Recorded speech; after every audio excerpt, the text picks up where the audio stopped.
Parce que j'ai préparé des coups de marteau pour Vanessa spécialement ce matin. Alléluia. Comme vous savez, depuis le début du mois de novembre, nous avons commencé une série. Une série sur quoi? Oh, là le quiz commence. Une série sur une vie de sainteté. Parce qu'au début de l'année 2024, le Seigneur nous a donné un thème qui est d'aller en eau profonde, de grandir, de mûrir dans la parole du Seigneur. Et il nous a demandé vers la fin de l'année de nous pencher sur les fondements d'une vie de sainteté. Et depuis le mois de novembre, nous avons commencé. Nous avons dit que la vie de sainteté, ce n'est pas une option, c'est notre style de vie. En tant qu'enfant de Dieu, nous devons avoir une vie de sanctification. Notre vie doit être différente des gens qui sont autour de nous. Qu'est-ce qui fait la différence entre les enfants de Dieu et ceux qui ne sont pas enfants de Dieu? C'est notre sainteté. Et la sainteté ne veut pas dire la perfection. On est d'accord? La sainteté, ça veut dire que tu es mis à part pour servir Dieu. Tu es mis à part pour refléter la vie de Dieu. Tu es mis à part pour porter la marque de Jésus-Christ. Tu es mis à part pour ressembler au Seigneur Jésus-Christ. C'est ça la sainteté. Donc nous n'avons pas besoin d'être parfaits parce qu'en Jésus-Christ, nous le sommes. Amen. Alors, et on a dit que le premier fondement de cette sainteté-là, c'était une vie de consécration. Et la consécration, on a dit que c'était quoi? Quand on met une couronne sur ta tête? C'est ça la consécration? Non. Oui, nous avons obtenu une couronne, la couronne de Christ sur notre tête. Parce que la parole dit que nous sommes co-héritiers, nous sommes des princes et des princesses, donc nous avons une couronne. Mais la consécration, ce n'est pas ça. La consécration, c'est cet engagement volontaire. Être conscient de l'amour de Christ qui est mort sur la croix, qui a tout donné pour moi. Et je décide qu'à partir de maintenant, je vais vivre de lui, je vais vivre par lui, je vais vivre pour lui. Donc, c'est ça la consécration. Je vis de quoi? Je vis de Dieu. Je vis par qui? Je vis par Dieu. Et je vis pour quoi? Quel est le but de ma vie? Je vis pour Dieu. Amen? Donc, c'est ça la consécration. Et la consécration, on a dit que c'était le fondement de notre vie chrétienne. Et si nous voulons avoir une vie de consécration, nous avons besoin de régler un gros problème. C'est quoi le gros problème que nous avons besoin de régler? Le problème du péché volontaire. La plupart d'entre nous, on prend le péché à la légère. Aujourd'hui, c'est même tabou de parler du péché, parce que quand tu parles du péché, les chrétiens te disent « Et la grâce de Dieu alors ?» Et je réponds, la grâce de Dieu t'a donné la capacité de ne pas pécher. La grâce de Dieu ne t'exempte pas. Elle te donne les moyens de ne pas pécher. Elle t'équipe pour résister aux convoitises. Elle t'équipe pour résister aux tentations. Donc si tu as la grâce de Dieu en toi, techniquement, tu ne devrais pas pécher. Amen? Amen. Là, vous n'êtes pas d'accord, hein? Mais c'est pas grave. Ok, donc, comment on règle le problème du péché? Ismaël règle le problème du péché avec des coups de poing, lui. Il voit le péché, puis il dit, viens. Pauvre toi, tu vas te fatiguer après 1 heure. Parce que le péché, on ne le règle pas par ses propres forces. Le péché, c'est une loi spirituelle. C'est une puissance qui agit en nous. Donc, si tu veux combattre le péché, tu dois d'abord être conscient que Christ est mort sur la croix. Il a dépouillé la puissance du péché. Si tu ne l'acceptes pas par la foi, ça va être difficile pour toi. Et comme c'est un acte spirituel, le remède doit être automatiquement spirituel. Right? Donc, si on veut combattre le péché, il y a 4 vérités qu'on doit comprendre. Les 4 vérités spirituelles, je les regroupe par l'œuvre de la croix.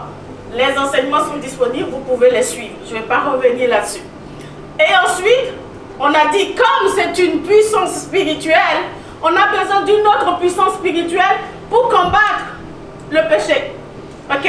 Et cette puissance spirituelle, cette nouvelle loi spirituelle, c'est quoi? La loi de l'esprit de vie.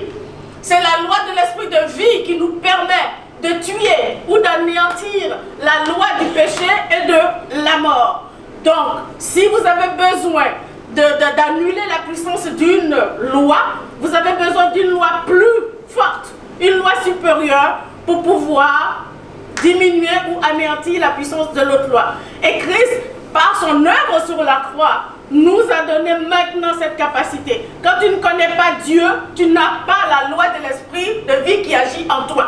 Mais à partir du moment où tu donnes ta vie à Christ, tu as automatiquement accès à cette loi. Et chaque jour que Dieu fait, tu dois choisir entre les deux lois. Je dirais à chaque seconde, chaque fraction de seconde que Dieu nous donne, nous devons choisir entre ces deux lois qui agissent dans nos membres. Est-ce que je marche par la loi du péché et de la mort ou je marche par la loi de l'esprit de vie? Si vous choisissez de marcher par la loi de l'esprit de vie, vous allez toujours vous affectionner aux choses d'en haut. Mais si vous choisissez l'autre loi, vous allez toujours demeurer en bas. Jusque-là, on se suit? Et ces dernières semaines, on a travaillé fort pour comprendre, parce que la loi de l'esprit de vie, il faut l'activer. Elle est en nous, elle est à notre disposition. Si je n'active pas un avion, si je ne le fais pas décoller, il va toujours être assujetti à la loi de la gravité. Mais si je le fais décoller et que je réactive les réacteurs, rendu à un certain niveau, l'avion va planer et il va pouvoir voler. Et là, c'est la loi de l'aérodynamisme qu'on appelle la loi des airs, right? C'est la même chose spirituellement. Les deux lois sont là. Mais si vous voulez les activer, il y a des dispositions que vous devez prendre. Et cette dernière semaine, nous avons travaillé à comprendre ces dispositions. C'est quoi la première disposition? Se saturer de la parole de Dieu. C'est votre première disposition. Si vous voulez que le Saint-Esprit soit actif dans votre vie, vous devez vous saturer de la parole de Dieu. Vous vous souvenez de l'image de Joël, de Ismaël et de... C'était qui la troisième personne? Azaria. Oui, Azaria lui flottait. Il avait un pied dedans et puis il flottait. Ismaël, alors là, lui, il avait juste ici et puis tout le reste était à l'extérieur. Il n'y avait que Joël qui avait compris. Il était immergé. Donc c'est saturé par la parole de Dieu, c'est être immergé, connaître une profondeur de la parole de Dieu qui nous permet de comprendre le dessein global de Dieu. Plusieurs personnes, vous lisez la Bible, vous connaissez des versets. La Bible n'est pas un ensemble de versets. La Bible, c'est un message de Dieu à ses enfants. Donc c'est un message. Je ne pense pas que mon amoureux va m'écrire une lettre et je vais juste prendre une ligne et je vais lire et le reste, je ne m'en occupe pas. Non. Quand mon amoureux m'écrit une lettre, oulala, je m'assois, ça prend toute une cérémonie. Hein. Je m'assois, je m'installe. Chère, ma très bien-aimée, je marque le mot et je la lis, je la savoure jusqu'à la fin pour comprendre qu'est-ce qu'il veut me dire. C'est la même chose. La Bible, c'est Dieu qui nous parle. C'est Dieu qui nous dit, il nous ouvre son cœur, qui il est, comment il voudrait qu'on marche avec lui, qu'est-ce qu'il souhaite pour nous. C'est ça la Bible. Mais si vous ne la connaissez pas, si vous ne la lisez pas du début jusqu'à la fin, si vous ne l'étudiez pas, vous n'allez jamais comprendre le cœur de Dieu. Et vous n'allez jamais même découvrir qui est Dieu. Vous allez vous contenter de ce que les autres en disent. Non, moi je veux connaître mon amoureux, je veux le fréquenter de façon plus intime pour comprendre qui il est. Et c'est ça la Bible. Donc, si vous voulez que le Saint-Esprit agisse en vous, vous avez besoin de cette dimension de connaissance de la parole de Dieu. Je n'aime pas dire que vous devez devenir tous des théologiens, non. Mais vous devez comprendre ce que Dieu veut, qui est Dieu, et qu'est-ce qu'il attend de vous au travers de sa parole. Amen. Amen. Qui croit que la Bible est la parole de Dieu? Celui qui ne croit pas, on va le délivrer ce matin. Mais on est gentil. Et la deuxième disposition, c'est quoi? Exactement. On se sature de la parole de Dieu, ça nous ouvre les yeux pour comprendre qu'on est différent. Donc on ne doit pas épouser les valeurs de ce monde ici. On ne doit pas faire comme les autres. Parce que nous sommes, la parole dit que Christ nous a transposés dans un nouveau royaume. Et parce que nous sommes dans un nouveau royaume, il y a de nouvelles règles à suivre. Écoutez, je suis née en Côte d'Ivoire, J'ai immigré au Canada. Quand je suis arrivée au Canada, je n'ai pas continué à vivre selon les règles du Canada, de la Côte d'Ivoire. Je me suis soumise aux règles du Canada, même si souvent je les trouve bizarres. C'est normal que je les trouve bizarres parce que j'ai été mindée, comme on dit, dans une autre culture. Et là, on me transpose dans une autre culture. J'ai besoin d'apprendre cette culture, de la comprendre pour pouvoir vivre comme une Canadienne. Et là, le Seigneur Jésus-Christ nous dit, c'est exactement ce qui s'est passé dans le spirituel. Nous étions pécheurs, nous étions sous la puissance de l'ennemi. En mourant sur la croix, il nous a réconciliés avec Dieu et il nous a sortis littéralement. Il nous a déposés dans un nouveau royaume. Mais ce nouveau royaume a des règles, ce nouveau royaume a des principes, ce nouveau royaume a une culture. Et ce nouveau royaume a un roi, qui est le roi des rois, qui est le Seigneur Jésus-Christ. Et il dit, si tu veux marcher là-dedans, tu dois connaître comment fonctionner dans le royaume de Dieu. Mais la plupart d'entre nous, on veut fonctionner toute cette partie ici et les met seulement dans le royaume de Dieu. Je pense que si je fais ça, le Canada va me chercher demain matin. Si je décide, par exemple, la polygamie n'est pas autorisée ici, right? Si Pasteur Tony décide d'avoir une deuxième femme, good for lui. On va le mettre out, il va aller en prison. C'est bien, hein?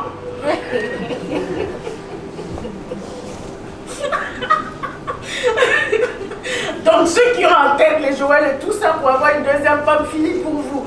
Au Canada, ça ne se fait pas, ok? Donc dans le royaume de Dieu, c'est ça. Il y a des choses qui ne sont pas acceptables. Joël, tu es devant moi, peut-être que vous êtes venu vous asseoir devant moi, je vais vous avoir. Change pas de place, je te trouverai. Donc, il ne faut pas se conformer aux règles, aux principes du monde. Et le monde, je ne parle pas de la géographie, mais je parle du système de valeurs qui nous entoure, dans lequel nous sommes. Nous sommes nés, certains d'entre nous sont nés là-dedans. Depuis le début, c'est ce qu'on a appris.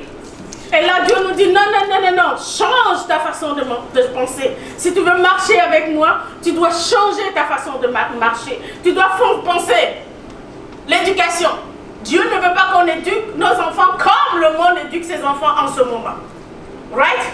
Le mariage. Dieu a une vision du mariage que le monde n'a pas. Et si nous continuons de marcher selon le monde, il est sûr et certain que nous allons déplaire à Dieu. Ok? Donc, il ne faut pas se conformer au monde-ci. Troisième disposition, c'est quoi? Crucifier la chair. Crucifier la chair. Bon, je n'ai pas dit d'aller prendre des couteaux et de vous couper la chair. Ce n'est pas de ça dont on parle. La chair, c'est toute notre nature sans Dieu, notre nature pécheresse.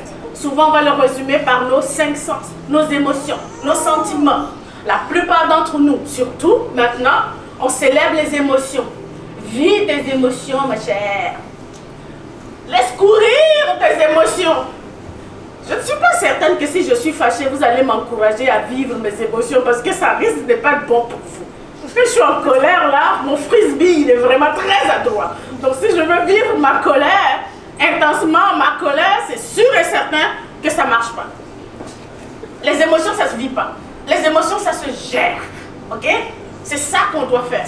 Les émotions, c'est naturel. Dieu a mis les émotions en nous pour des raisons. La peur, par exemple, c'est pour nous avertir des dangers.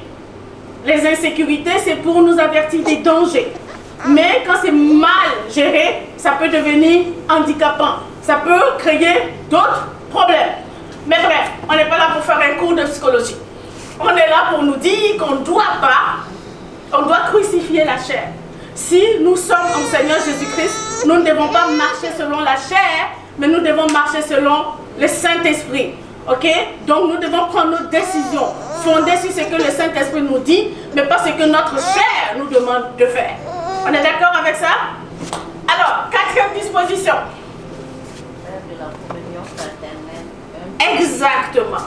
La quatrième disposition qu'on a vue il y a 2 semaines, c'est qu'il faut faire de la communion fraternelle un pilier de ta vie. Il y a beaucoup de chrétiens qui veulent vivre leur foi chrétienne en solo. Et ces chrétiens sont bien préparés pour être une bonne proie pour l'ennemi. Parce que dans la vision de Dieu, la vie chrétienne ne se vit pas en solo. La vie chrétienne se vit en famille. On dit que à partir du moment où je donne ma vie au Seigneur Jésus-Christ, que Mireille donne sa vie au Seigneur Jésus-Christ, elle n'aime pas que je la tague, mais je la tague, hashtag Mireille. À partir du moment où Mireille donne sa vie au Seigneur Jésus-Christ, Mireille devient ma soeur. Que je le veuille ou pas, Mireille est ma soeur. Que je n'aime pas sa frange ou que je n'aime pas sa toupette, Mireille est ma soeur. C'est ce que la Bible dit. Et en tant que frères et sœurs, nous devons demeurer ensemble. Nous devons bâtir ensemble. Et plus nous sommes ensemble, plus le Saint-Esprit se manifeste puissamment. Mais quand on est seul, le Saint-Esprit ne se manifeste pas puissamment. Les dons ne nous ont pas été donnés pour nous. Les dons ont été donnés pour le perfectionnement et l'édification des saints. Si Dieu vous a donné le don de prophétie, c'est pour moi. C'est pour lui. C'est pour elle. C'est pas pour vous. S'il vous donne le don de prédication, vous faites ce que je fais. Vous venez et vous donnez des coups de marteau à tout le monde. C'est ça qu'il faut faire.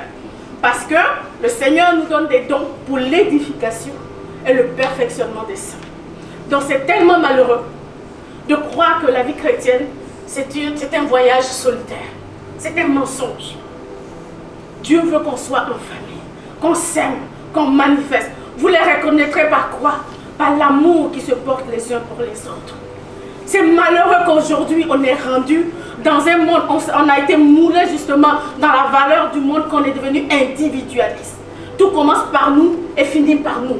Tout tourne autour de notre petit nombril. Il ne s'agit que de moi et de moi. Le Seigneur ne fonctionne pas comme ça. Notre Seigneur Jésus-Christ, il était tout glorieux dans le ciel. Mais pour nous, il a tout laissé. Il est descendu. Il est venu parce qu'il nous aime. Et tout à l'heure, on chantait qu'il n'a pas voulu des cieux sans nous. Il aurait pu rester. Mais il voulait un peuple. Il voulait une famille. Parce qu'on a un père. Et nous, on dit, moi et moi seul. Je veux vivre ma vie seule. Je ne veux pas qu'on me dérange. Je veux aller à l'église quand ça me tente. Non. Le Saint-Esprit ne se manifeste pas quand vous êtes tout seul dans sa plénitude. Il se manifeste dans sa plénitude quand les frères et les sœurs sont ensemble. Il est bon et agréable que des frères et des sœurs demeurent ensemble parce que l'huile du Saint-Esprit descend en abondance. Donc, le pilier du Saint-Esprit, le pilier de la communion fraternelle, est un canal de sanctification. Quand vous êtes en famille, c'est rare, ou du moins, vous péchez de moins en moins. Pourquoi? Parce que vous fréquentez des gens qui ont les mêmes défis, qui ont les mêmes visions que vous. Tout le monde veut aller de gloire en gloire, donc vous suivez la croue. Mais si vous ne fréquentez pas les sages, si vous ne fréquentez pas les saints et que vous fréquentez des insensés, assurément la Bible dit, vous devenez insensés. Qui a envie de devenir insensé ici? Pasteur Tony va faire une position de coupe. Bien aimé, voilà les 4 dispositions dont nous avons besoin pour voir la manifestation. Il en reste un 5e pilier que vous ne connaissez pas encore, qu'on va voir tout à l'heure. Est-ce que le résumé est clair pour tout le monde? Oui. Parfait. Donc, on arrive, le titre de mon message d'aujourd'hui, tout le monde attend, roulement de tambour. Éloigne-toi des loisivetés et sois actif pour Dieu. C'est quoi l'oisiveté?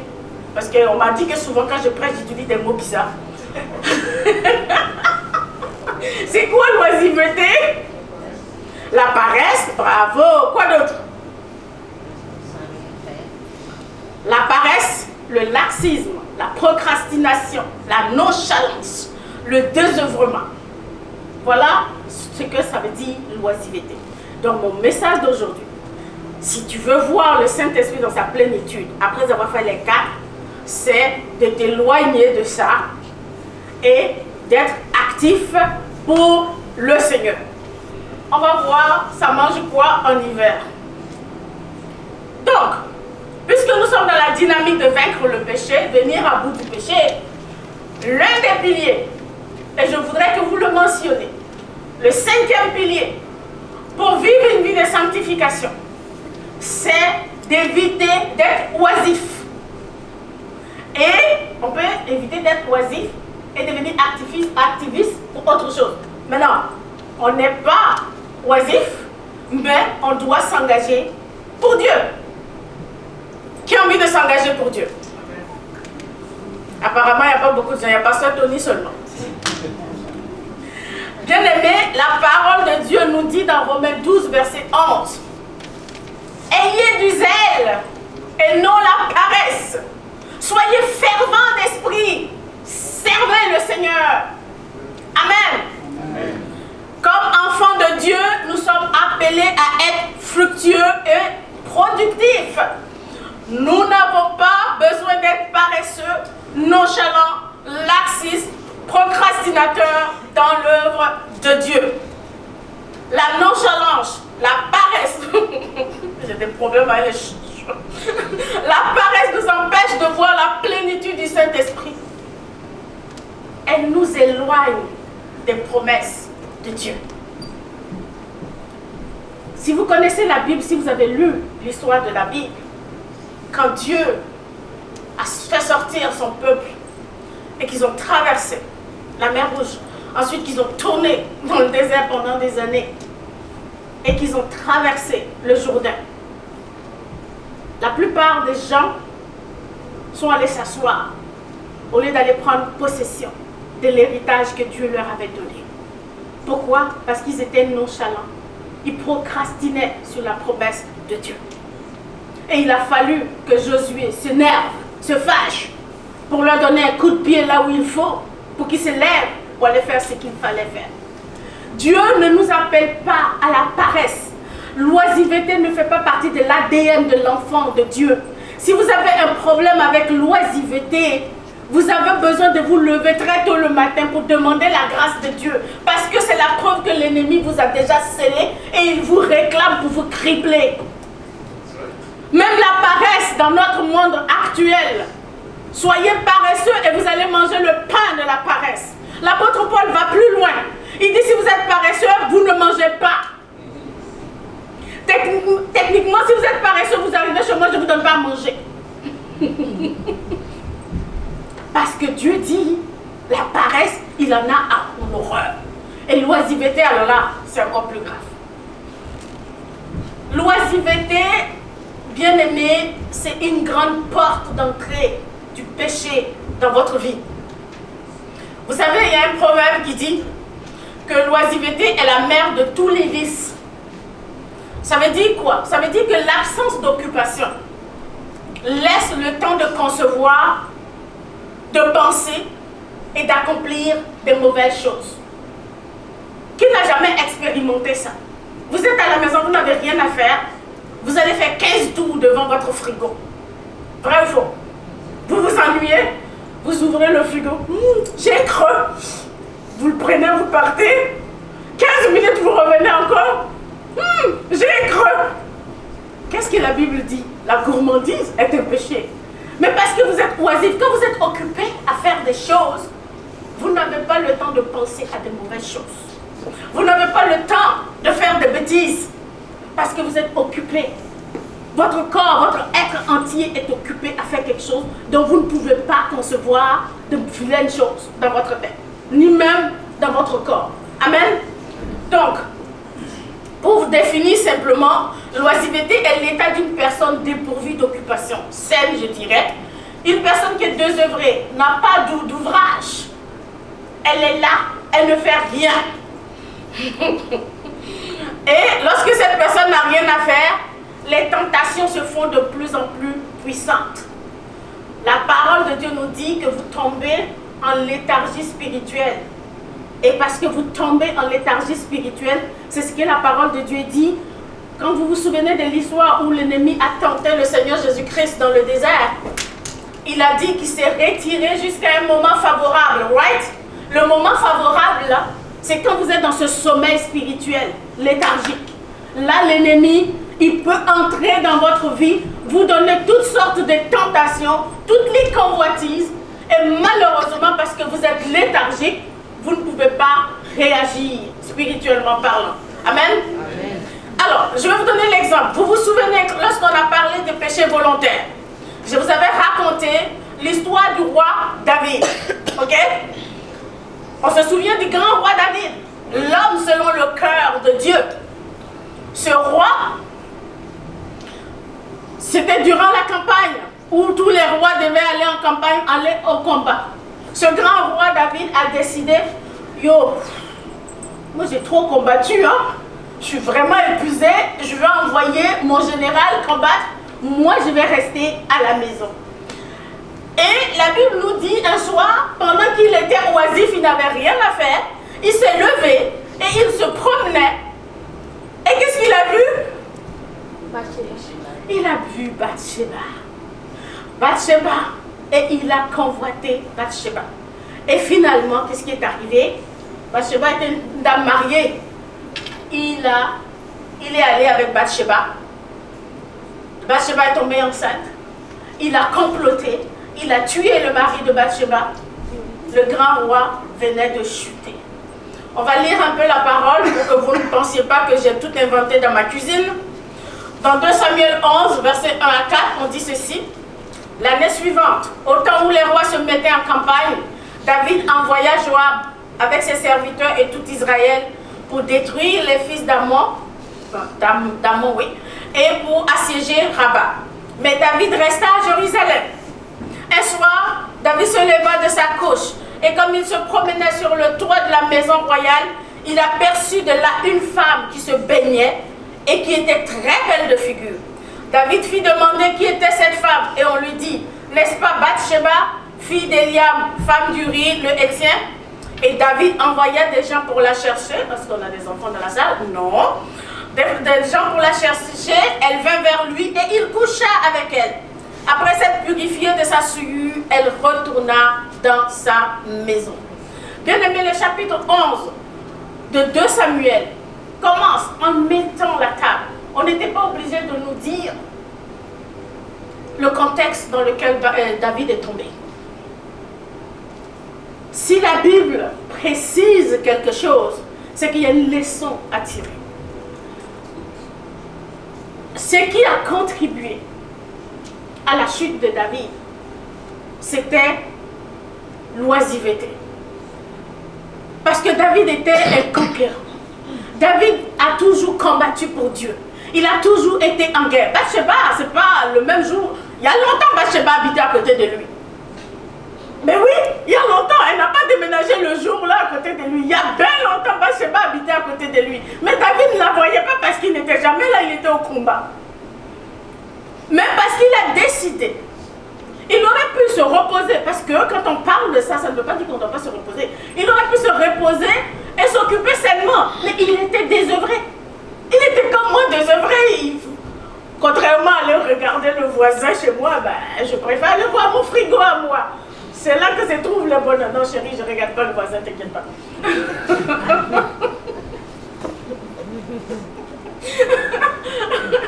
Et David a vu Bathsheba, malheureusement. Tous les problèmes de David ont commencé par là. Bien aimé spirituellement, le désœuvrement. L'oisiveté est un danger. L'oisiveté est un danger. Quand vous êtes oisif, vos pensées se promènent n'importe où. Vos pensées vont à des endroits et c'est là que vous commencez, au lieu de méditer la parole de Dieu, vous commencez à méditer et ça peut vous emmener. La science a prouvé que ça peut même vous emmener à la dépression. Ça peut même vous emmener au suicide. Parce que justement, vous laissez vos pensées aller à n'importe quoi. Notre danger, nous, notre génération, malheureusement, l'industrie du divertissement crée des oisifs professionnels. Combien d'heures passez-vous devant la télévision par jour? Combien d'heures? 1 heure, 2 heures, 3 heures, 4 heures, 5 heures, 6 heures. Il y a des gens qui passent en moyenne 6 à 8 heures devant la télé. Et aujourd'hui, c'est Netflix de ce monde qui nous donne des séries interminables. Il ne faut jamais commencer. Dès que vous commencez, vous voulez la terminer absolument. Et vous ne voyez pas le temps passer. 16 épisodes d'1 heure, Ça fait combien d'heures? 16 heures devant la télé, à regarder des émissions. On ne s'instruit pas. On se remplit de n'importe quoi. Et l'ennemi, il est joyeux justement parce que c'est ça. Oui, vous parlez de ceux qui regardent la télé. Parlons de ceux qui jouent. Combien d'heures passez-vous devant vos jeux? J'ai commencé une game. Tu appelles maman, j'ai pas fini, j'ai commencé une game, je dois la finir. Et si l'enlèvement arrive? Pendant que tu es en train de finir ta game, l'enlèvement arrive. Christ a dit qu'on ne saura pas à quelle heure ça va venir. On ne saura pas à quelle heure Dieu va arriver. Le jeu. On parle des jeux. Les autres disent, ah non, on parle des jeux de la télé. Moi, je ne regarde pas les jeux, je ne regarde pas la télé. On a les parleurs professionnels au téléphone. Ils sont au téléphone. Dès l'heure de lever du soleil, ils se réveillent, ils sont au téléphone. 4 heures, 5 heures, à jaser au téléphone. À raconter quoi? Je ne sais pas. Mais ils sont au téléphone. Et dès que le téléphone, ils finissent une conversation, 30 secondes seulement, ouh là là, c'est trop silencieux. Ils vont chercher une autre personne à appeler. Et ils sont au téléphone. À la fin de la journée, ils ont passé 10 heures au téléphone. 10 heures, si tu fais $50 de l'heure, 10 heures, ça te fait combien d'argent, mon ami? Même dans le monde. C'est de l'argent, du temps mal investi. Et les autres disent, oh non, moi je parle pas au téléphone, je ne regarde pas la télé, je ne joue pas. Les réseaux sociaux. TikTok, ils ont même développé des doigts bizarres. Ils slident. Des heures et des heures à regarder des vidéos pourries. À ingurgiter des choses qui nous souillent de l'intérieur. Et on est assis, on se divertit. L'industrie du divertissement est un danger public. Dieu ne nous empêche pas de nous divertir.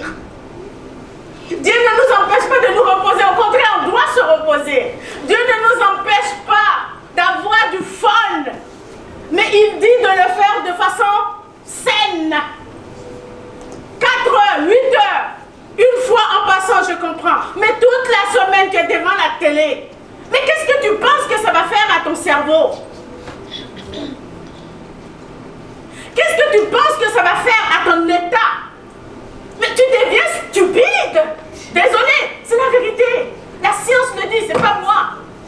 La science dit aujourd'hui, comment on appelle ça? Notre exposition aux écrans. Je dirais, notre idolâtrie de l'écran aujourd'hui est en train de nous créer des problèmes mentaux, physiques. Est-ce que vous savez même que ça crée des problèmes sur nos postures? Ça crée des problèmes, des douleurs articulaires qu'on n'avait pas avant à cause de la sédentarité. On ne se lève plus, on est sur nos téléphones, on est sur nos écrans. Dieu ne nous a pas créés pour nous asseoir. Sinon, il ne nous aurait pas donné des pieds. Il ne nous a pas créés pour nous asseoir. On a été créés pour bouger. Mais on est devant la télé, on est devant toutes sortes d'écrans, on est assis. Certains, ça devient maintenant un problème d'obésité parce qu'on ne bouge plus. Et on crée des problèmes de santé à cause de tout ça. Ça a pensé aux yeux. On bousille nos yeux. La lumière bleue sur les enfants. Les mamans, les futures mamans. Vos enfants, ça tue. Et le cerveau, les méninges. On atrophie les cellules. Voilà ce que ça fait, l'industrie. L'ennemi est en train de nous emmener tous avec lui. Et on le suit. C'est pas mauvais, les outils technologiques. C'est même bien parce que je l'utilise pour la prêche. Mais c'est ce qu'on a fait, l'utilisation qu'on en fait, qui est dangereuse. On doit faire tout avec modération. On doit faire tout avec utilité. Essayez un petit calcul. On a un comptable ici. Ismaël, quelqu'un qui passe 4 heures par jour. Prenez votre téléphone. 4 heures par jour, multiplié par 365. Ça va faire combien? Ça va faire 1460 ou quelque chose comme ça. C'est ça? Oui, il dit ouais. 1460 heures par année. que tu passes devant la télévision. Ou devant, 4 heures seulement, je parle de 4 heures seulement. Que tu passes devant la télévision, que tu passes à jaser au téléphone. Essaye d'utiliser ces 1400 heures-là à faire quelque chose de bien. Et tu vas voir ce que ça va faire. Soyons honnêtes.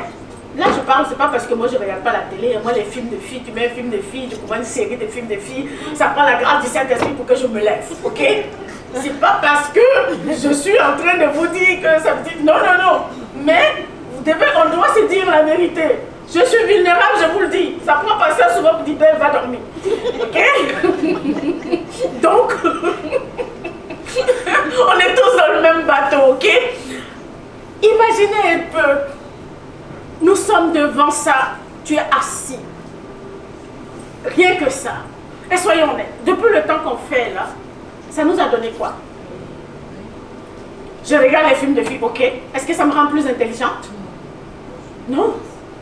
Je suis sur les TikTok, en train de regarder les vidéos. Est-ce que ça me rend intelligente? Non. C'est du temps qu'on peut prendre. Je joue. Et en plus, les jeux, c'est des jeux violents. On excite notre cerveau. On se prédispose à la violence. Alors que Dieu dit, nous sommes un peu doux. Mais nous, on s'excite à ça. Bien aimé, c'est pas pour vous, mais cette prêche, ça me travaille. Ça me donne du fil à retordre. Parce qu'il faut qu'on soit conscient. Oui, vous n'êtes pas sur les réseaux sociaux. Oui, vous ne regardez pas la télé. Mais vous faites quoi quand vous êtes assis dans votre fauteuil à ne rien faire, abachi? Vous ne faites rien. Vous êtes juste là, léthargique. Dieu dit non. C'est une grande porte. Quand c'est comme ça, le Saint-Esprit ne travaille plus dans votre vie. Parce que le Saint-Esprit travaille dans la vie des gens qui travaillent. Et je ne parle pas d'aller travailler au gouvernement, ce n'est pas de ça dont je parle, ok?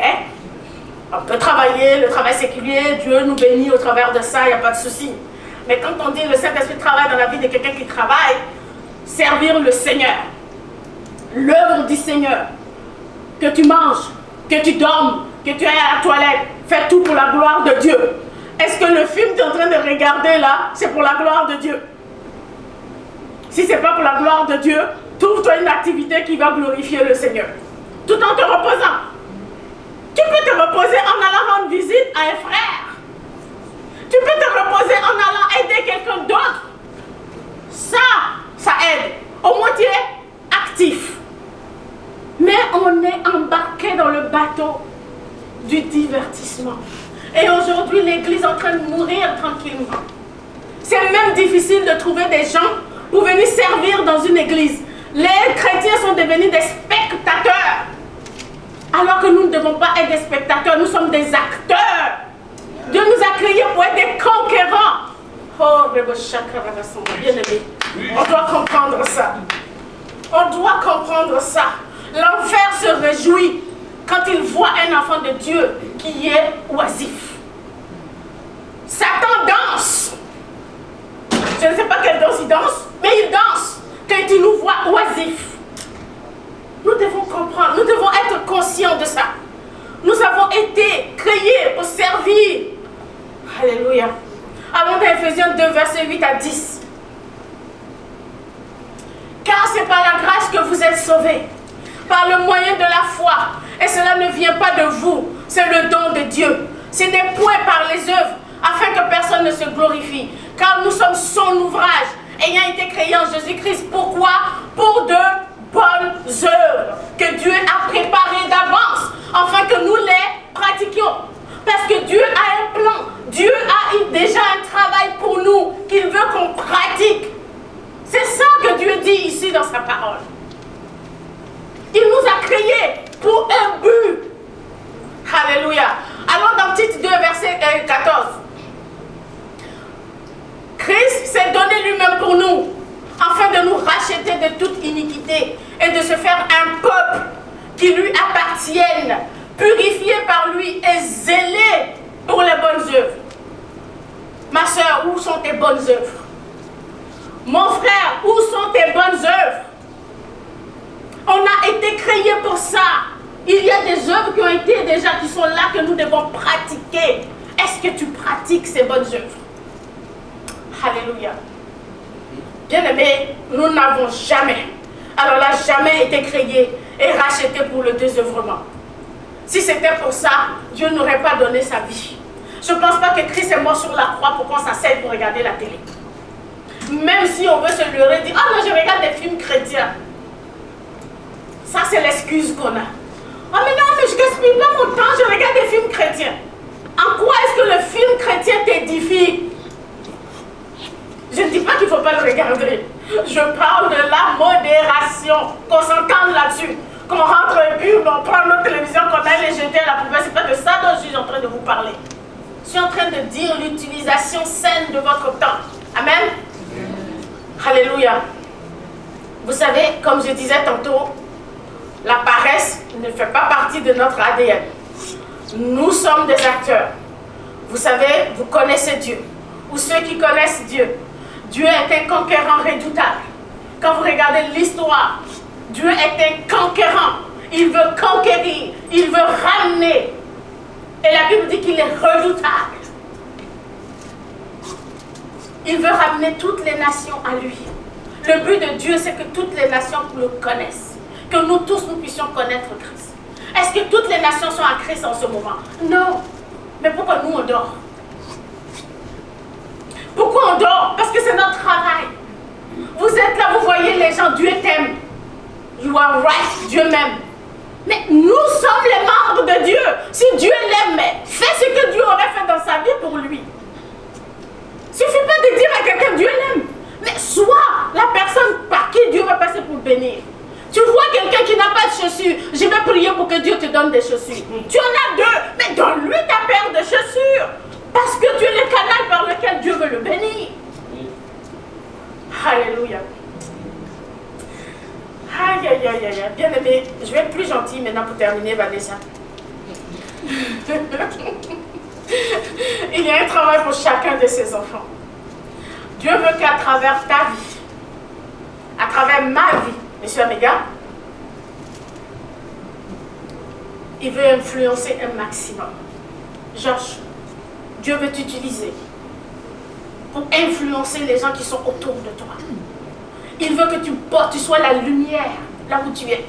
Il veut que tu fasses la différence là où tu es. Et que les gens, en te voyant, voient Jésus-Christ au travers de toi. Parce que tu es un canal que Dieu veut choisir.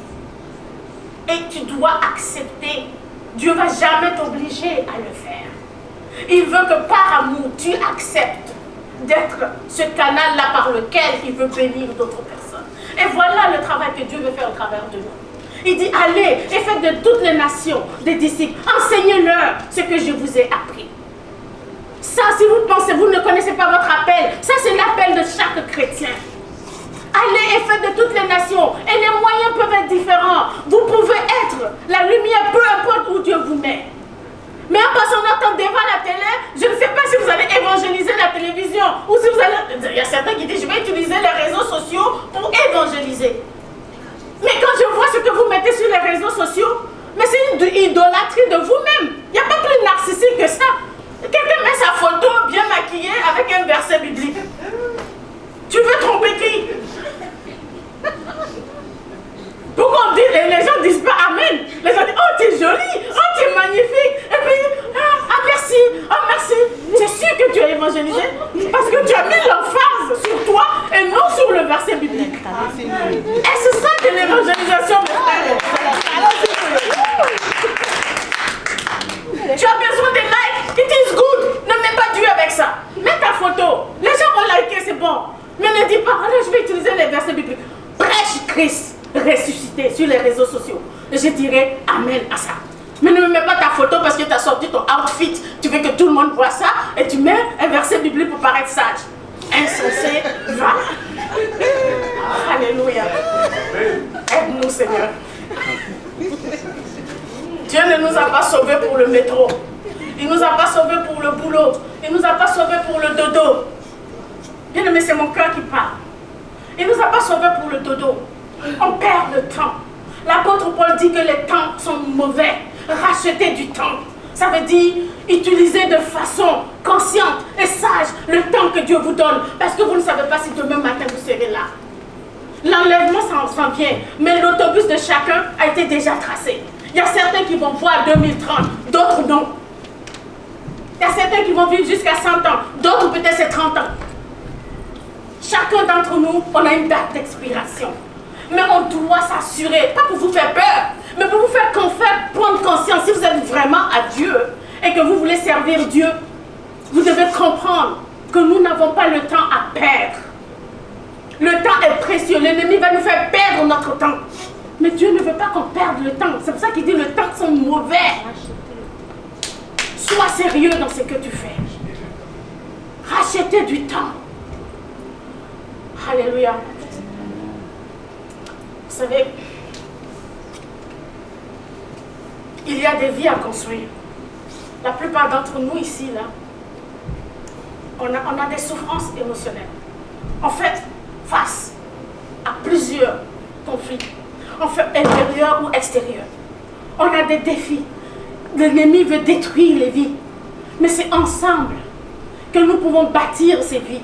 Il y a des vies à bâtir. Il y a des jougs à briser. Il y a beaucoup de gens qui sont liés autour de nous. Ils souffrent. Mais Christ est venu pour apporter la paix.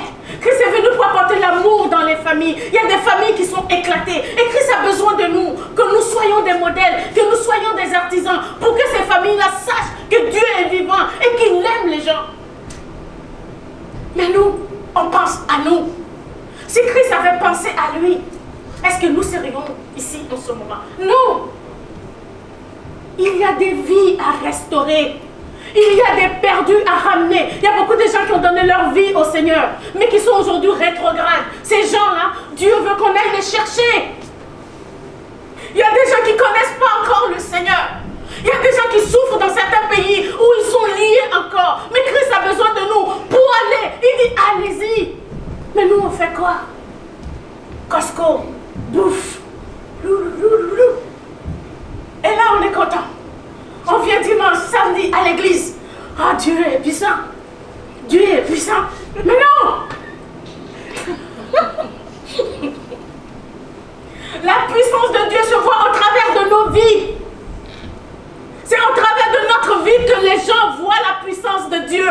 C'est au travers de notre vie que les gens voient l'amour de Dieu. Au travers de qui nous sommes qu'on voit Christ. Nous sommes des ambassadeurs de Christ.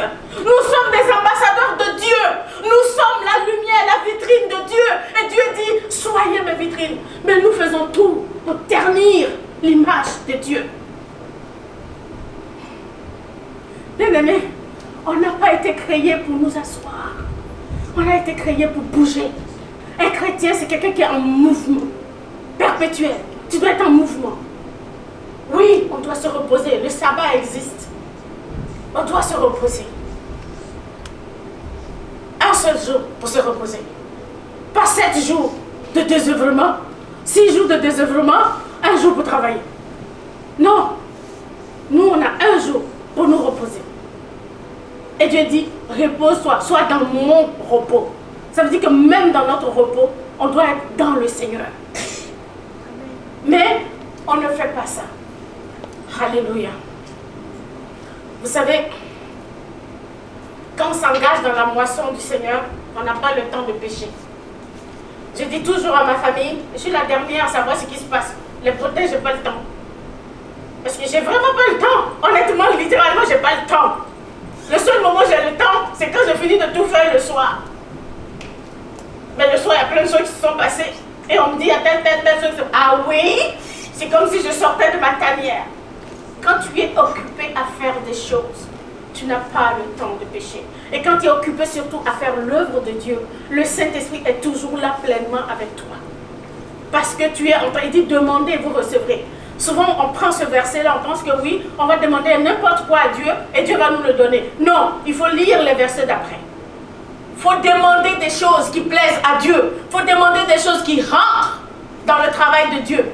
Si je veux faire le travail de Dieu et que je suis fatiguée, je prie pour la force, le Seigneur va me fortifier et je vais faire le travail. Mais Seigneur, donne-moi la force pour regarder mes séries préférées. Ok? Et c'est que le Seigneur est souverain, il peut faire tout ce qu'il veut, mais en règle générale, il ne te donnera pas la force pour regarder tes séries préférées. Par contre, donne-moi la force, Seigneur, je suis très fatiguée aujourd'hui, mais ma soeur a besoin de moi. Donne-moi la force pour que j'aille lui rendre visite. Le Seigneur va te fortifier pour ça.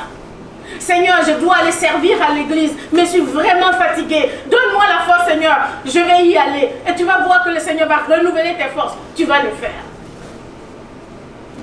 Amen. Mais vous savez,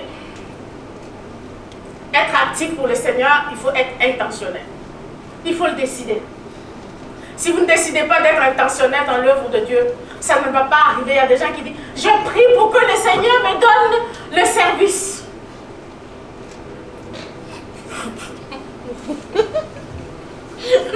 Quand tu entends ça, tu vas, qu'est-ce que tu peux dire à la personne? Tu n'as qu'à dire, Seigneur, que ta sagesse visite la personne. Parce qu'il n'y a que ta sagesse pour ouvrir son esprit, pour comprendre que le service, c'est toi qui dois décider. Prends un exemple. Dans ce lieu, il y a beaucoup de choses à faire, right? Quand on arrive le matin. Ici, pour que l'environnement soit comme ça, il a fallu qu'une équipe travaille en arrière, right? Et si quand tu arrives et que tu t'assois, toi, tu es devenu quoi? Consommateur, spectateur ou acteur? Choisis. Tu es acteur, consommateur. Le peuple de Dieu est devenu un peuple de consommation. On veut consommer. Donnez-moi. Mais les autres en arrière, non, il y a une poignée qui travaille et les autres consomment. Alors que c'est le contraire que ça devrait être. On a toujours de quoi à faire si on veut servir le Seigneur. Pas nécessairement dans l'église, dans vos milieux de travail, dans vos familles. Qui savait que faire la vaisselle, c'est un service au Seigneur? Je te dis, t'aimes pas faire la vaisselle, hein? Faire la vaisselle est un service au Seigneur. Ismaël n'aime pas la vaisselle, on va le délivrer. Souvent, on a l'impression que quand on parle de servir dans l'œuvre de Dieu, on pense automatiquement, oui, devenir pasteur, évangéliste, et tout ça. Tout ça, ça fait partie. Mais le service à l'égard de Dieu commence par la disposition de notre cœur, l'obéissance à la parole de Dieu. Vous êtes à la maison, je parle surtout aux jeunes. Tout ce qui vous intéresse, c'est vous. À la maison, il y a des corvées à faire. Pour que la maison soit tenue, la famille soit tenue, il faut que chacun s'implique. Il n'y a pas que maman qui doit faire la vaisselle du matin, midi, soir. Maman fait la cuisine, elle fait la vaisselle, elle fait le ménage. Elle va avoir ses bénédictions. Mais toi qui es couché là, tu vas manger le pain de la paresse plus tard. Parce que en apprenant à faire la vaisselle, tu apprends la responsabilisation. Tu apprends la discipline. Tu apprends à assumer des responsabilités. Et Dieu dit, si tu es fidèle dans les petites choses, je te donnerai les grandes choses. Vous attendez d'être des grands évangélistes alors que vous n'êtes même pas capable de respecter une autorité à la maison de vos parents. Si tu ne respectes pas tes parents à la maison, ce n'est pas Dieu. Tu n'as pas appris à obéir. Ça ne vient pas par magie, l'obéissance. Si tu n'apprends pas à obéir à la maison, c'est pas plus tard à Dieu tu vas obéir. Donc Dieu a créé la cellule familiale pour nous apprendre le service. Et je m'adresse à vous les parents qui pourrissez les enfants. Vous pensez qu'aimer les enfants, c'est faire tout pour eux. C'est les détester. Parce que vous ne les équipez pas pour la vie qui les attend. Mais je lui parle, il ne m'écoute pas. Mais qui est l'autorité? Tu ne m'écoutes pas dehors. Qui est l'autorité? Dieu t'a établi pour une raison. Il faut assumer ton autorité avec grâce, vérité, amour. On dit Dieu reprend ses enfants. Si Dieu nous reprend, nous avons le droit de reprendre nos enfants. Si nos enfants tournent à droite, c'est notre faute. Je vois plein de parents qui laissent les enfants qui ont 8 ans, 9 ans, et puis ils font la vaisselle. Mais non, il dort. Il faut respecter le sommeil de la petite. Le sommeil de qui?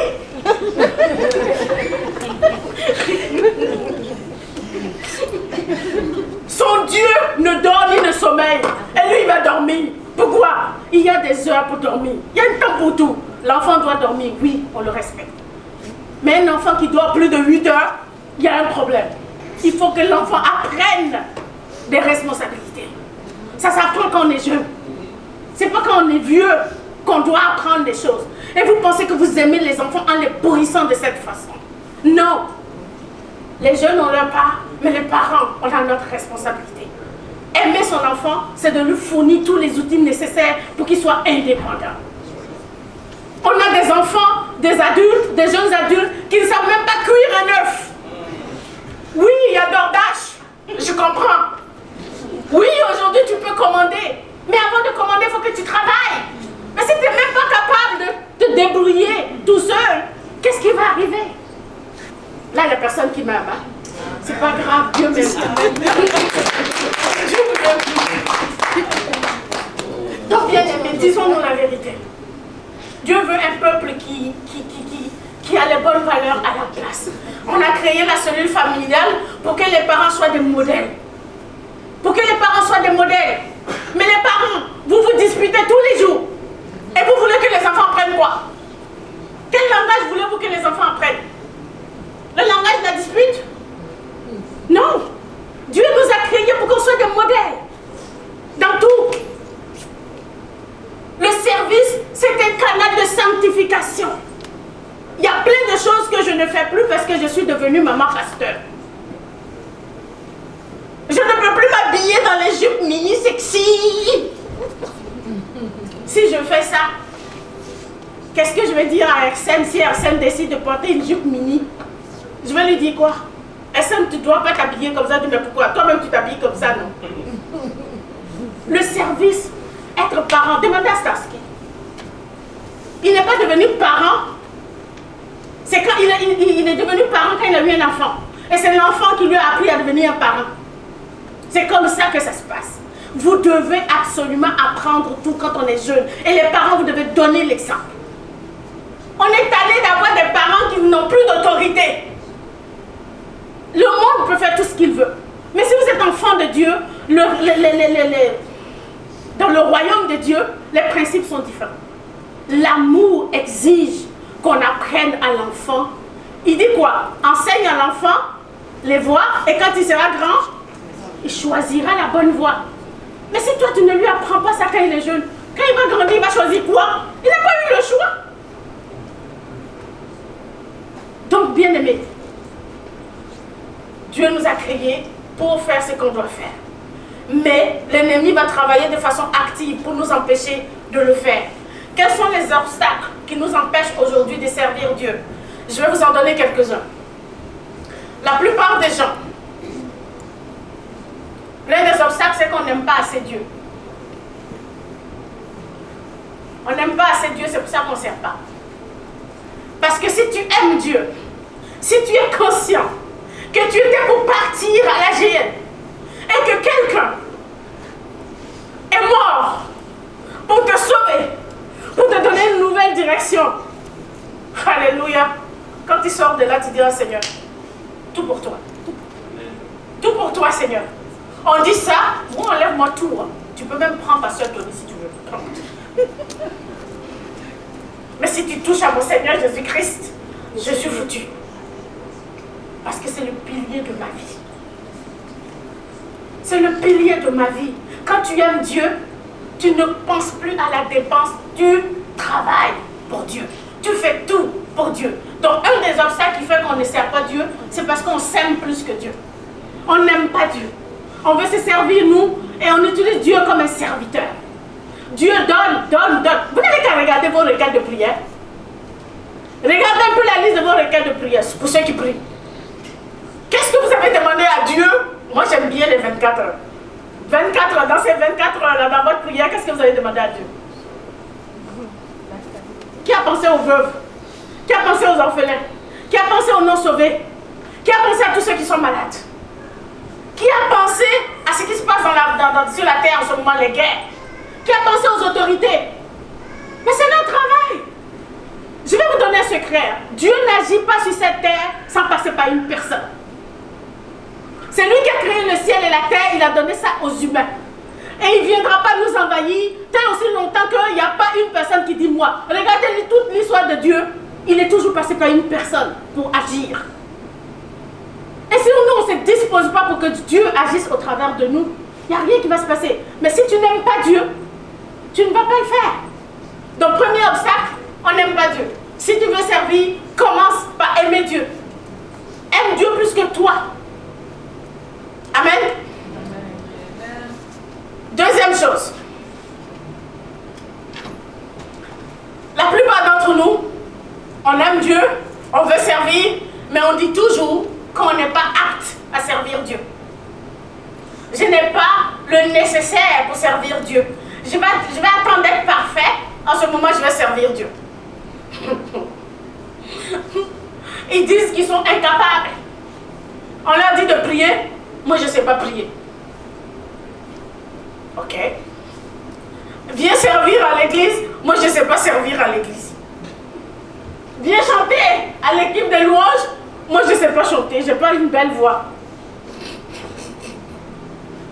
Va t'occuper des enfants dans la pouponnière. Oh non, moi, les enfants, les pleurs, ça me fatigue. Je ne peux pas aller servir là-bas.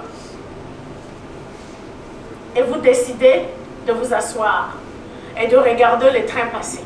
Les autres investissent. Ils moissonnent. Mais vous, vous êtes assis. Vous attendez quoi? Je ne sais pas. Mais laissez-moi vous rappeler quelque chose. Pour ceux qui lisent la Bible, écoutez ce que Dieu dit à Gédéon dans Juge 6, verset 14.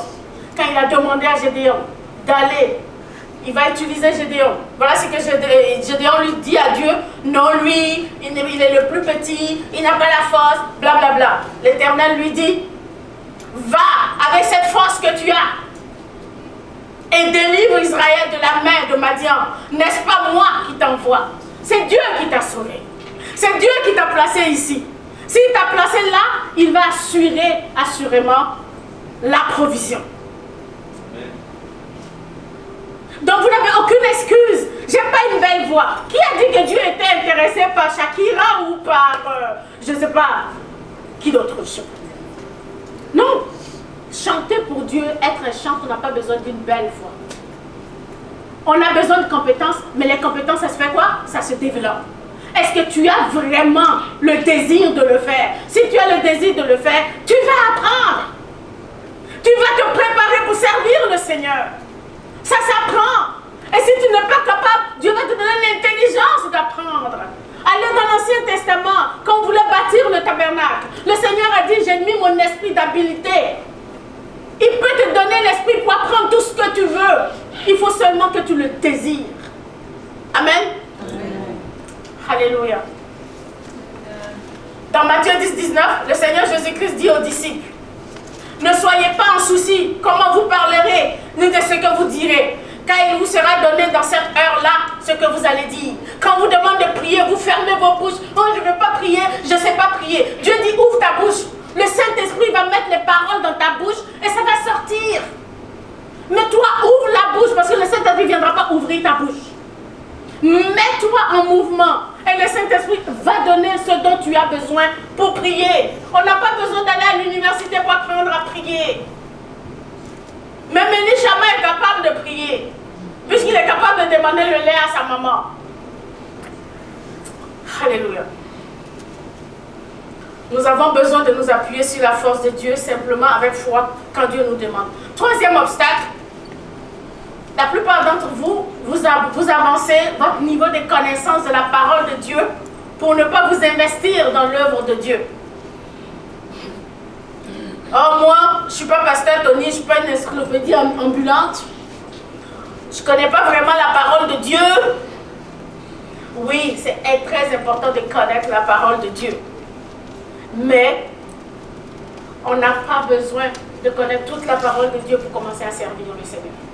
Ok? On n'a qu'à aller dans l'exemple de Moïse. On ne va pas lire dans Exode 4, 1 à 5. Quand Dieu a envoyé Moïse, Moïse a commencé à argumenter avec Dieu. Dieu lui a dit, qu'est-ce que tu as dans ta main? Il a dit, j'ai un bâton. Et Dieu lui a appris à se servir du bâton. Donc, si Dieu t'a appelé, il t'a donné quand même quelque chose. Tous ici, on a des dons. Tous ici, on a des talents. Est-ce que tu utilises les talents que Dieu t'a donnés? Est-ce que tu utilises ce que Dieu a mis dans ta main? Si tu n'es pas fidèle avec le peu, quand j'ai commencé à prêcher, je n'avais pas ce niveau de connaissance de la parole que j'ai. Mais c'est à force de prêcher que tu finis par développer les capacités. Mais si vous ne servez pas, vous n'allez pas développer les capacités. Alléluia. Alléluia. Gloire à toi, Seigneur. Quatrième obstacle qu'on voit très souvent. La plupart d'entre vous, je suis occupé. Ça, c'est l'excuse. Ils sont tous occupés. Occupés à faire quoi? Je ne sais pas.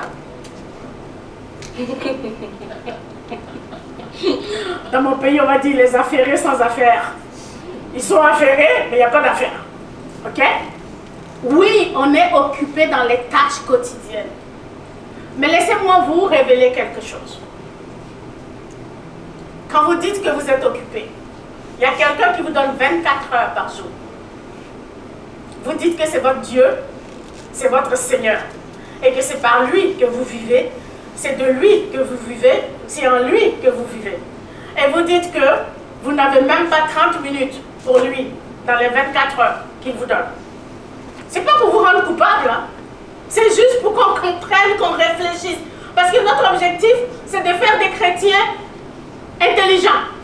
C'est ça. Vous devez connaître la parole et réfléchir, prendre les décisions éclairées. Pas pour condamner qui que ce soit. Tout à l'heure, j'ai dit, on est tous dans le même bateau. Je ne suis pas mieux que vous. Donc, quand vous dites que vous n'avez pas le temps, que vous êtes occupé, vous êtes en train de dire à Dieu que toutes les activités que vous avez sont supérieures à lui. Et qu'il a moins d'importance. Parce qu'on a toujours le temps pour ce qui est important pour nous. Qui n'a pas le temps d'aller au travail? Qui s'est levé un matin pour dire, oh mon patron, aujourd'hui, moi je n'ai pas le temps de venir, je suis occupé. Qui fait ça? Si vous faites ça, vous me donnez votre secret, hein, parce que moi je cherche quelque chose comme ça pour ne pas aller au travail. Donc, qui fait ça? Personne. Quand vous avez le boulot, vous avez le temps. Quand vous devez chiller avec les amis, vous avez le temps, right? Quand vous parlez au téléphone, vous avez sur les réseaux sociaux, vous avez du temps. Mais pourquoi pour le service de Dieu, vous n'avez pas le temps? On dit la prière, tout le monde est occupé. On dit les amis, on va leur rendre visite à des malades. Tout le monde a des occupations. Ouais, hein? Super. Même venir à l'église, on est trop occupé pour venir à l'église. Non, si on fait ça, on est en train de dire à Dieu que son service passe au second degré et qu'il n'est pas la priorité. Parce que le royaume de Dieu, on dit quoi? Cherchez d'abord le royaume de Dieu et les autres choses doivent suivre. Donc le royaume de Dieu n'est pas notre priorité. Si le royaume est ta priorité, est-ce que la plupart d'entre vous, vous ignorez que je travaille à temps plein, hein? Je travaille à temps plein, comme tout le monde. Mais je suis dans toutes les activités de l'église. Est-ce que je suis différente de vous? Non. J'ai aussi mes activités à la maison. J'ai un mari à entretenir. Bah oui, je suis une femme. Je suis une épouse. J'ai mon rôle d'épouse aussi. Et j'ai le ministère à temps plein. C'est vrai. Mais tout ça, ça prend de l'organisation. Si vous êtes organisé, si vous êtes discipliné, vous allez pouvoir travailler à temps plein. Vous allez pouvoir donner le temps que Dieu veut pour son travail. Et vous allez pouvoir même trouver du temps pour regarder des films de filles. Oui, parce qu'il faut se relaxer. Ah oui, il faut se relaxer parce que j'ai mari entretenu. Bien aimé, pasteur il rigole, hein? Après il va voir. Donc les 4 obstacles que je viens de vous donner. Aujourd'hui, je ne ferai pas à manger à pasteur. Il va s'occuper de lui tout seul. C'est un grand garçon. Rigole pas, pasteur. Qu'est-ce que vous gardez mon sérieux? Donc, je vais revenir sérieux parce que là, je suis partie là. Bien aimé. Je rends grâce au Seigneur. J'achève. Nous avons eu une bonne série. Nous avons appris beaucoup de choses. Et aujourd'hui, on termine avec le service. Le service de Dieu n'est pas une option. J'ai beaucoup maturé. Je ne sais pas si le verbe existe, mais je suis devenue beaucoup plus mûre dans la parole de Dieu en servant Dieu. Je suis devenue ce que je suis aujourd'hui, en plus d'autres dispositions, mais le service nous forge. Le service nous donne une raison d'avancer. Le service bâtit notre espérance. Quand on fréquente une assemblée, quand on a donné sa vie au Seigneur et qu'on n'est pas impliqué dans le service de Dieu, on crée un déséquilibre dans notre vie. Alors j'espère et je crois fermement que le Saint-Esprit, au cours de toutes ces semaines, nous a travaillé pour une nouvelle dimension. On a besoin d'aller plus loin. On a besoin de grandir. On a besoin de comprendre l'amour de Dieu et surtout de comprendre la volonté de Dieu pour chacun d'entre nous. Parce que si on ne le fait pas, assurément, la vie de sainteté qu'on veut, on ne l'aura pas. Si la vie de sainteté fait partie de ce qu'on veut, Christ nous a montré quoi faire. Et j'espère que cette série a été très utile pour vous parce que moi, ça a été utile pour moi. Je ne garantis pas que je ne vais pas regarder des films de filles, mais je vous promets que je vais diminuer le nombre d'heures que je passe devant la télé. Ça, c'est déjà bien. J'ai dit au Saint-Esprit, l'idée, c'est ça. Alors, bien-aimés, que le Seigneur vous bénisse. Lui qui a préparé vos cœurs pour que vous entendiez cette parole. J'espère, par la grâce de Dieu, que la parole va rester. Et que, en entrant dans la nouvelle année, on va entrer avec tous les outils nécessaires. Que tous ceux qui s'asseyent dans les bancs soient plus des spectateurs, mais soient des acteurs. Ça, c'est mon rêve pour chacun d'entre vous. Que le Seigneur vous bénisse. Amen.